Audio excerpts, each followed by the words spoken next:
एका बाजूला पर्यावरण दिनाच्या सेल्फी आणि दुसऱ्या बाजूला 21,000 झाडांची कत्तल. नेमकं चाललंय तरी काय?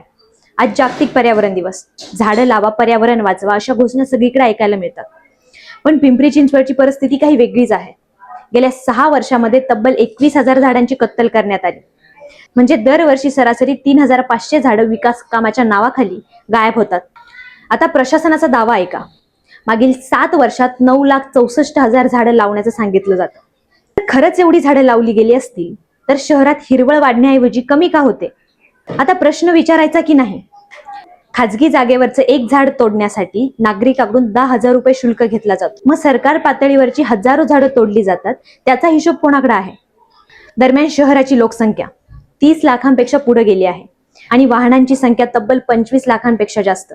वाढतं प्रदूषण, वाढती वृक्षतोड आणि सर्वात धक्कादायक बाब म्हणजे झाडांचं संरक्षण करण्यासाठी असलेली वृक्ष प्राधिकरण समिती अनेक वर्षापासून अस्तित्वातच नाही. कायद्यानुसार समितीचं असणं बंधनकारक असतं. आज पर्यावरण दिनानिमित्त फक्त झाडं लावण्याचे फोटो पोस्ट करून उपयोग नाही. आधी उभी असलेली झाडं वाचवण्याची जास्त गरज आहे. तुम्हाला काय वाटतं? विकास महत्वाचा की पर्यावरण? कॉमेंटमध्ये तुमचं मत नक्की सांगा.